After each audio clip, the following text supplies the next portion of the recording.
started off with understanding or doing a needs analysis, a KYC, or what we like to call a discovery. You've met with the client, you maybe engaged our services, maybe you did this on your own, but you've met with your prospect, you understand what their needs are, you've asked the proper questions. You then went to our second session, which was understanding the RTQ. So knowing what the 4 types of risks are, who the stakeholders are, the information that we're going to need if a group currently has coverage or if we're comparing coverage with another company, why we need that information. It's not that we're trying to be difficult, it's that underwriters at all insurance companies require certain pieces of information in order to properly assess the group. So we want to make sure that we're getting it in a timely fashion, that we're communicating it back to you, that we've met the objectives of the organization, and now we're ready to present. So last week's session was understanding the marketing proposal as well as implementation, right? So we went through it, we highlighted all of the important areas. You and your client have decided which insurance carrier that you're going to place the business with, and you call us and you let us know, or you're doing this on your own, whatever the case may be. And now we're going forward, and now we're going to implement the group. And so what are the guidelines around it? How long does it take to implement the group? What information is required? How to fill out proper forms? That is the next step. But just because you've implemented a group, your job does not stop there, okay? That brings us to today's session, which is supporting your group clients through communications and employee engagement, okay? Because you are not going to stop communicating with this group until next renewal. You don't want to do that. You want to make sure you're constantly in front of them, that they know that they can come to you, that your credibility has increased, that you're making an effort, that you're part of their team. In order to do that, you have to have ongoing communication. So here's what our learning objectives are today. There's 5 of them. The first one is to understand benefits of thoughtful and well-planned touch points with your client. We're going to talk about that. We're going to learn IDC Workplace Solutions approach, our annual advisory model, what our recommendations are. If you've chosen one of our business models where we are heavily engaged with you and the client, well, then you can expect that your client is going to get ongoing support, ongoing communications and things like that. So that's going to be really important too. Understand the value of surveying employees and plan members. You are going to want to make sure that whether you're prospecting or whether maybe in 2 years' time we need to remarket the group, maybe the objective has changed. We're going to want to make sure that you understand what the purpose behind doing a proper survey with your client is. You know, they like to say that 80% of the claims come from 20% of the population. And that meets the needs of 20% of the people. But what about the rest of the organization? Have you put in a benefit plan that met their requirements? Surveying is a great way to find out. Learn how to unlock plan value using a thoughtful plan member engagement plan. So we're going to talk about that. We actually, in January, are launching a new service that we have, or part of our business models. And we have somebody who is going to be taking on the role of a customer service or customer navigator. So it's a client service position where there's going to be an arc of touch points throughout the year. And he's going to be engaged in working with you and your client to make sure that those touch points are being met. Understand how to keep your clients apprised of industry news and updates. That's huge. This is an opportunity for you to make those touch points and make them credible. So maybe it's an email to your prospect in December because people are going away for vacation. Have they read their travel documents that are part and parcel of their group benefit program? Maybe in February or March, you're doing a mental health strategy where you're talking about, have you reviewed your employee assistance program? Or would you like to implement a mental health strategy for your employees? Certain things that happen throughout the year it's important, in June or August, you may want to do a touch point with your client, for for those employees who have children that are attending post-secondary education. Have they updated their student forms and things like that? Those are ways of engaging your client and keeping your face in front of theirs. Okay. So let's just start here. With the slide. So the start of the plan. So you've met with your group, you've implemented it. And so now what? So there's a plan, admin, navigation, and carrier support. You're going to want to make sure that your plan administrator, whether it's an HR department or whether it's just the, maybe it's the owner's spouse who's taking on that role, maybe it's an executive assistant, but there should always be somebody, a dedicated representative who's technically savvy enough to be able to get online, pull billing statements, add employees, delete employees. And that's going to be really important because you're also going to want to get them trained with the carrier that they've chosen to understand how their navigation works or how their online portals work. So that's going to be important. We want to make sure that we have that set up, and that's a means of communicating. Depending on the business model that you choose with us, we might help you create something called My Plan, My Language. It is an overview, high-level overview of the plan. We have a lot of HR people, a lot of plan administrators who actually use it as a means of onboarding a new employee. This is a high-level overview of our benefit plan. I've also created in that document 24 years of tips and tricks, why it's important to check your beneficiary status every year. If they have LTD or their life insurance has an actual, their salary associated with, you're going to want to make sure that updated salaries are done every year. What does our reasonable and customary limits mean? What does coordination of benefits mean? So we do tips and tricks throughout that presentation that is a really good mechanism for engaging those employees. And you can either do it in person, you could do it virtually, but it does show credibility to the owners as well as the plan members. You want to make yourself available. You want to be able to go in every once in a while and offer an opportunity to engage with the employees. Maybe it's doing an employee session up front, or maybe it's talking about a certain aspect of the plan. Maybe it's just the travel piece that you want to talk about. But make yourself available and be engaging. That making yourself available leaves the door open for more opportunity. There is a saying that we have in our organization. Nothing says prospecting more than putting in a group benefits program.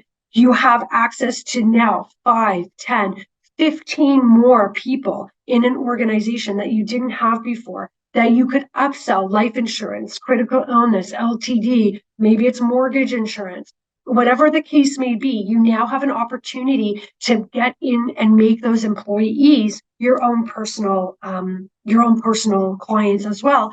And if you do a good job for one of those employees, I promise you that employee is going to go to the owner and say what a great job you did. And that's a client for life. And that's what you want. You want to make sure you're establishing yourself, making a name for yourself, creating your brand, and getting in there and making sure that those employees are happy and that the plan is working well. Oh, that's at the start of the plan. Then we're going to get into, can barely see, then we're going to get into the annual client touch points. So again, there's 4 things that we're going to touch on here. One of them is more often than not, advisors have 1 touch point with the client per year. And really, that's about 30, 45 days before the first renewal. That's great. And you should be having that meeting, but you should probably be having a touch point meeting probably about 3 months in on a yearly basis, 3 months after the renewal, 3 months after you've put a benefit plan in place, to make sure that everything's running smoothly, that they've gotten the training and support that they need, that there are no bumps and bruises, that claims are being paid. You want to make sure that you're making yourself available, that you're having those touch points. So not just at renewal, probably 3 months after renewal and 3 months after you've implemented a plan. Okay. There is a lot to take care of in a renewal meeting. If you've been an advisor with me and sat in on one of my renewal meetings, they could take 45 minutes or to an hour, depending on the group, how they've trended, if something's going on in the company, was somebody diagnosed with something, we have to pay attention to it, we need to bring it to the owner's attention.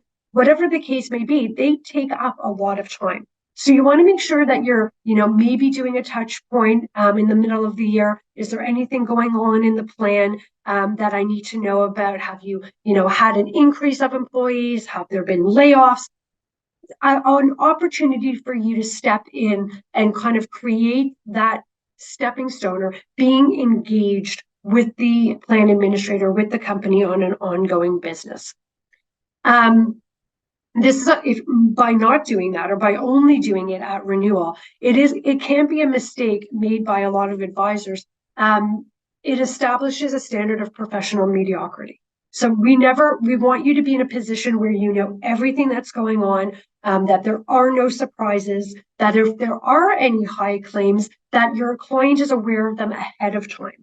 And that they understand. So when they say to you, well, why are my rates going up? I don't really see the point. Well, if your target loss ratio is 79%, which we talked about in the last session, but your health is trending at 110% and your dental at 120%, if you think you're getting a decrease in rates or a no change, I'm sorry, but you're not.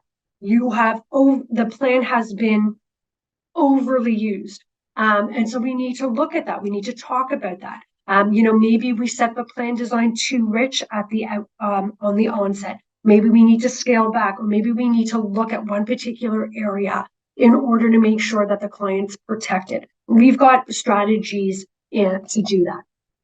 And not communicating, it leaves the advisor open to other advisors who approach the client during the year.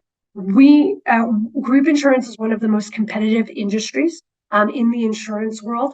Everybody is knocking down everybody's doors. Everybody knows when your renewal is, or when a client's renewal is. It's an opportunity. If you're not making constant contact with your client, it leaves you open to lose that group, and we never want that to happen. So keeping in touch every so often, once or twice a year at least, that's an opportunity to keep it. And I would advise that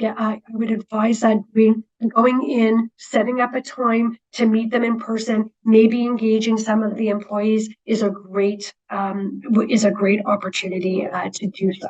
When we're doing with Workplace Solutions, we have what we call the annual advisory model, something that we think is a great touch point. On some of our business models where we're helping the advisor manage their block of business or manage their particular group, we kind of go through this. We call it, well, you could call it the pulse of the people, but we call it pulse checks, okay?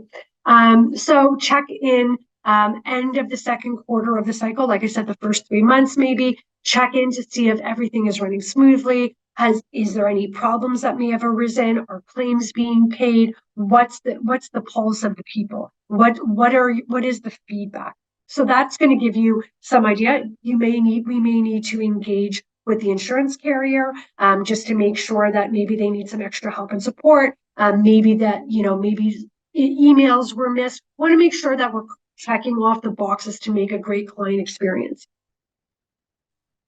You should, not all advisors, but you should try and do experience reports with your clients. You can request that from us, where we do a check-in, let's say once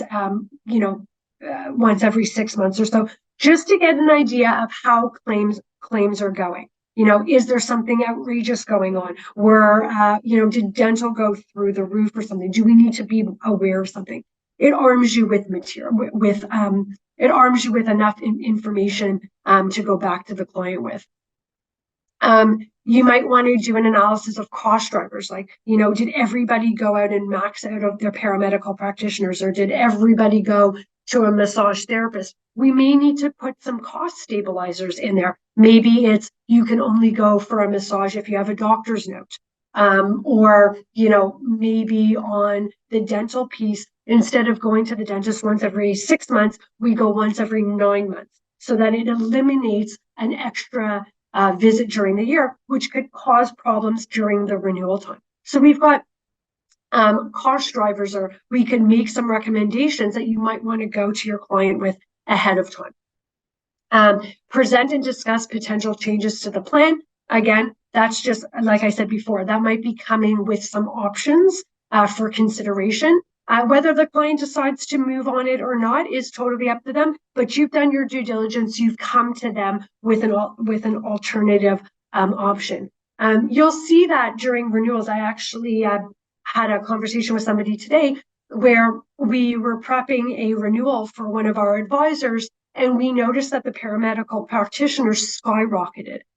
So in order to make that advisor look a little better, to make their credibility go up, we went out and we got some alternative costings to talk about those paramedical practitioners, to bring some of that usage down. So when they go and present the renewal to the client, they've already been there with some recommendations, right? So that's something that we can assist with as well. And then, of course, when you go and meet with your client, you're going to want to make sure that you've gone over the renewal. And then on our documents, might not be how everybody works, but on our documents, on the rate page, there is a place for the client to sign. And the reason that we ask for the client to sign it is a protection for us that we know that the renewal was presented. It's a protection for you that the client accepted what you showed them, and that they agreed to it and they signed off on it. It's just a layer of protection that says you've done what you needed to do and that the client agreed to it. Now, they might say to you, well, I don't like this. I'd like you to go back and do a marketing. No problem. They might come back to you and say, I'm signing this. I'm not so comfortable, but let's see what next year looks like. But it is a way of engaging, and it is holding the client accountable for making sure that they've read the renewal and that they accepted the rates provided. So it's just a tool or mechanism that we use.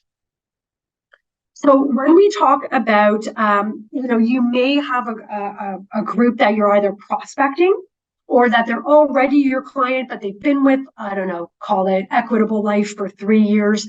And the plan is doing well, but it might not be meeting everybody's needs, right? And so the plan administrator, the HR person, the owner has come to you and said, the plan's great, but we've gotten some feedback that, we don't really like the plan, or can we make changes, or, could we get a cost for this, that, or the other?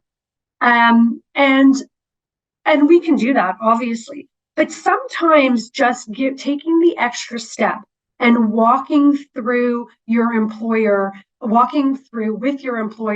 an opportunity to have a survey conducted so that their employees can give their feedback anonymously, but with real merit. So that because they're paying for a benefit plan, or maybe they're cost sharing with a benefit plan, you never know. An employee may be okay to pay a little bit more out of their pocket to have a benefit plan that really meets their needs. So let's go through why you would want to do one of these things. Number one, the employer investment in a benefit plan is a significant budget item. It's part of the total rewards package that the employer gives the employee. They might be paying for their benefits. Maybe they're matching their group retirement. Maybe they have a total health and wellness budget that they give. It's part of everybody's total health. So if they're paying a significant portion, you better make sure that the employer is giving the employees really what they want. You remember what I said in the first, second, and third session. It's one thing to put in a benefit plan, but putting in a proper benefit plan or a stable plan is really what the objective is. We all know that costs are rising. There's new drugs in the marketplace. There's an aging workforce. There's reduced government coverage, so OHIP doesn't cover, or some of the provinces don't cover really what they did before. Dental fee guides are going through the roof. So if there's a way to make the benefit plan work a little bit differently and have the employees buy into it, conducting a survey and asking them what their preferences are is a great way to do that. Need to maximize the value of the employer spend with the employee awareness and appreciation of benefit plan value. So remember in the first session, hopefully you remember, where I said to you that it used to be that employees would apply for a job, they would go for their interview, they would be awarded the job, and their questions typically were, how much am I getting paid? What's my vacation time?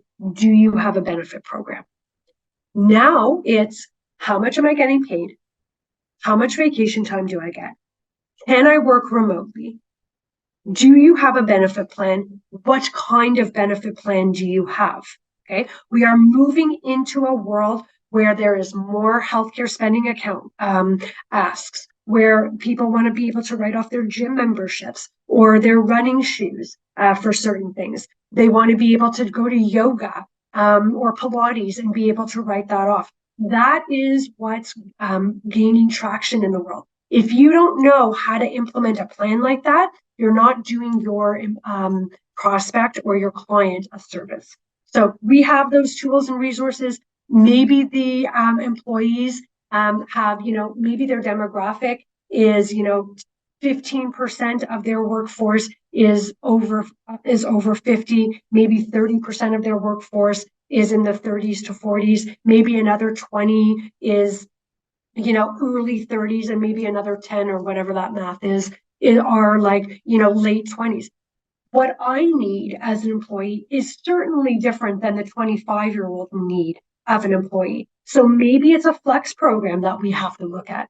In order to do that, you may want to get feedback from the employees on whether or not that they would want that type of a program, and be engaged in that. The last thing that you want to do as an advisor, and the last thing that an employer wants to do, is do knee-jerk reactions to reduce coverage and take defensive action. So everybody, I'm sure, looks to their own examples, their own life experience, to dictate what's meaningful to them. And if you're putting in a benefit plan or you're changing a benefit plan, making a knee-jerk decision could cause bad employee morale.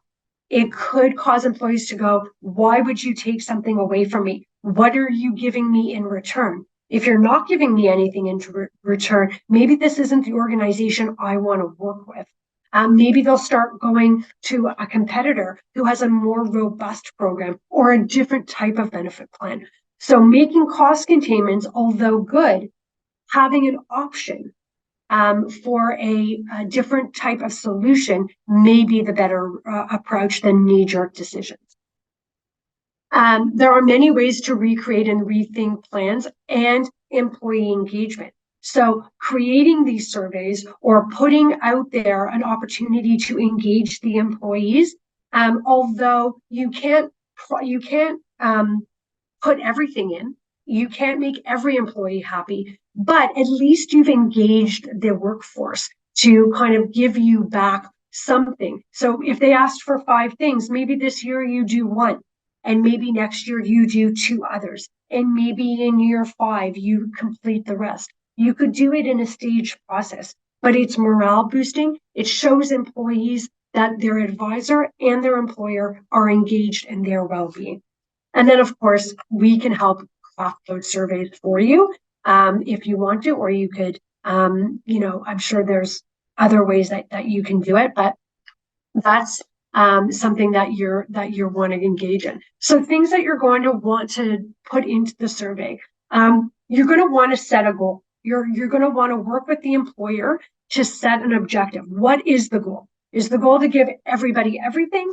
Is the goal to just solicit feedback to see if they need to even make a change? Is it to do a stage introduction? Maybe it's a mental health strategy next year. Maybe it's a group retirement plan in the following year, and maybe it's a flexible spending account in year 3.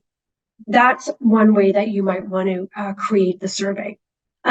You want to make sure that you're using a vehicle like SurveyMonkey or something else that keeps the responses confidential. I promise you, nobody will fill out a survey if they have to attach an email or their name to it. You will not get employee engagement. So making sure that you have confidentiality around it, that you're using a vehicle where it's completely anonymous, that's going to be key.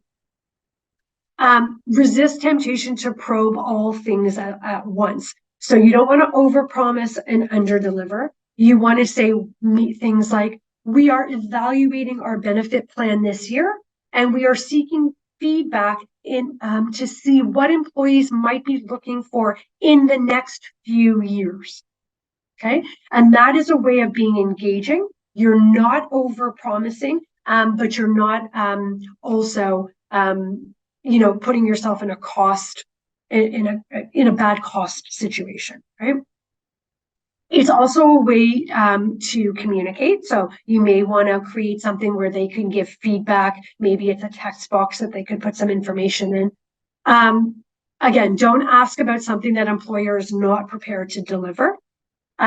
Determine distribution and language. So English might not be everybody's first language. So that might be a barrier. Or if you have the tools to be able to translate it into that. Or maybe you have somebody who is going to stand up and do the survey, and then maybe they check something off, put it in an envelope and submit it, whatever the case may be.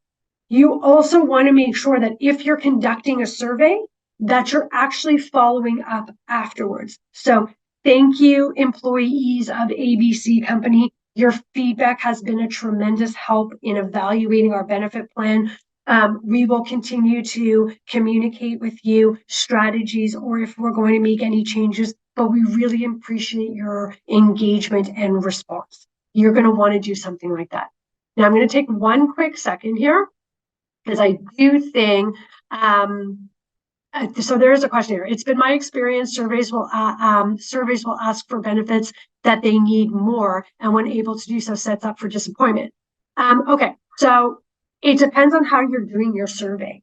If you're doing it based on concept, you may want to say we're evaluating our benefit plan and we're looking at strategies and we would love your feedback. So on a scale of 1 to 10, how adaptable are you to wanting a healthcare spending account?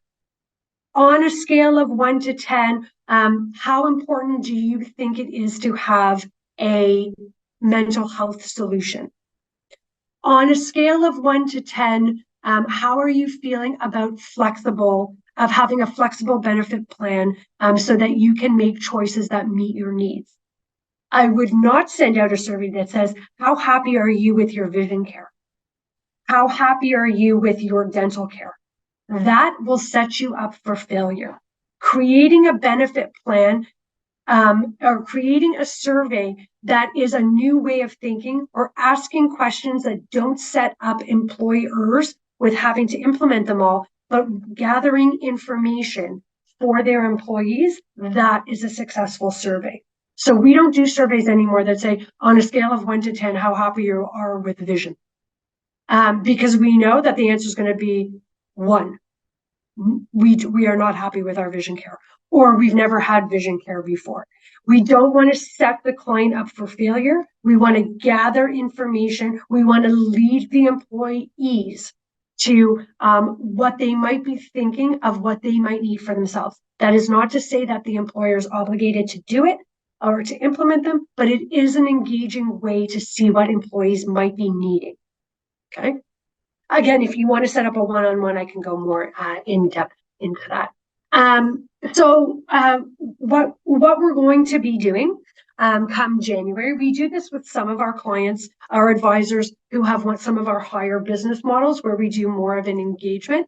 But we're doing client experience navigation starting in January for some of our bigger business models. So this is an opportunity for you as the advisor to create an arc of touch points with your client. So you may want to say to your client, listen, we're putting in this benefit plan. How many times a year would you like us to do an employee meeting? I think we should do one to start the benefit plan, right? To start it off, to kick it off, to get people excited about it.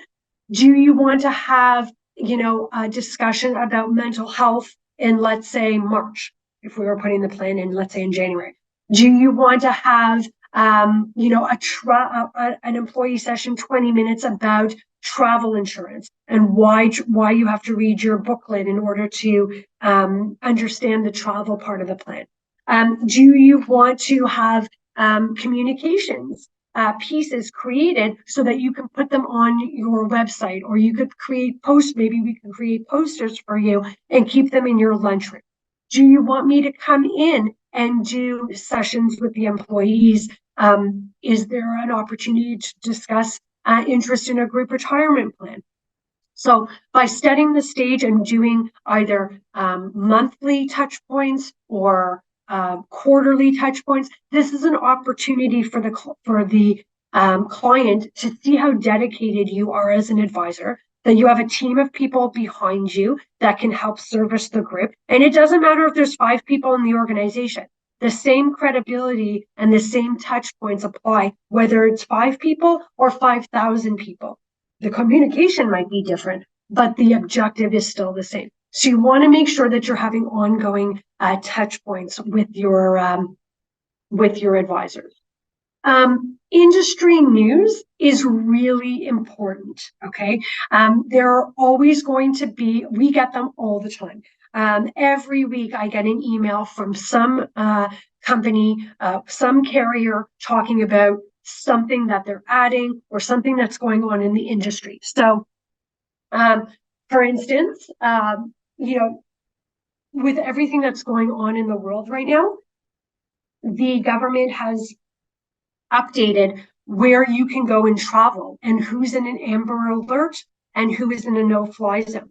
Well, if you have a client that is traveling to a country that might be in the middle of a war, for instance, the travel insurance may be null and void because the government of Canada has put them in an Amber Alert. So you want to make sure you're communicating with your client to ensure that they know what's going on right now and how that they might affect their employees. Another one that's really big is how insurance carriers are handling certain drugs. I'm sure everybody is aware that Ozempic is a huge problem drug in the industry. It was designed to help diabetics. However, healthcare professionals have been prescribing it for weight loss, and that is not what the drug is for. And so there has been a shortage of that drug because healthcare professionals want to have easy fixes for their patients to lose weight as opposed to treating for diabetes. And so if somebody right now it needs that drug, they may have to go through pre-authorization. That's an industry news piece. That's something that if something comes across your desk that you think, wow, that's really interesting, not only are you going to find it interesting, but so will your client. So where you can get a lot of this information, you can go to, websites like Benefits Canada or Employee Benefits News. We put out on a monthly basis information. So we have a bulletin. If you don't subscribe to the Group Benefits or Workplace Solutions bulletin, let me know. We can add you onto the list. But it is an opportunity for you to get links of important things that are going on in the world. Or in Canada rather, and that might be important pieces. It's another touch point that you can give to your clients to stay on top of healthcare coverage, provincial issues, dental fee guides, for instance. You might want to do a marketing piece or a communication piece in January when the dental fee guides go up again, if they go up again. That's an amazing opportunity for you to do a touch point here. So that's important. If there's something that's going to impact an organization.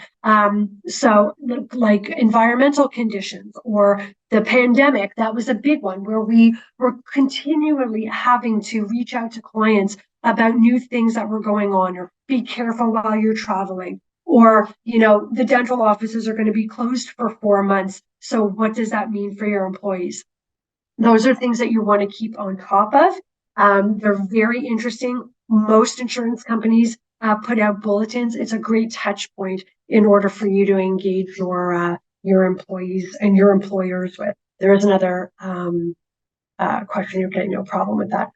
So that's something that you're going to want to be a part of. So if IDC on a weekly basis sends out their bulletins, there's always something from the group department on their workplace solutions. It might be an upcoming webinar. It might be something that we want you to see.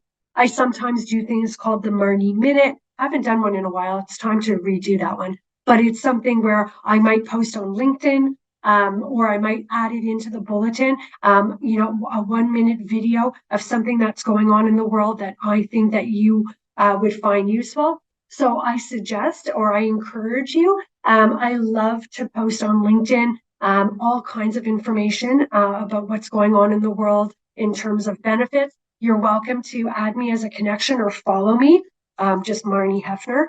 On there, but I'm always putting information out there in hopes of engaging employers and employees and advisors. So if you'd like to connect with me, you're welcome to do so. Marnie, M-A-R-N-I, Hefner, H-E-F-N-E-R. Okay. That is the presentation. It has been, I'm going to stop sharing because I want to make sure that we're communicating. It has been an amazing 4 weeks. I want to thank you all for joining me. The turnout has been amazing. I've gotten some great feedback. If there's anything that you need, if you have any questions, if you want to start working with us and you want to know what our business models are, I'm happy to set up one-on-ones. I know Candy out West is always wanting to set up one-on-ones with advisors. We're here to help. We're here to support. Our IDC Win family is really important. And so not only are you using IDC Win for your individual MGA, but you do have the benefit of having us as your group MGA as well.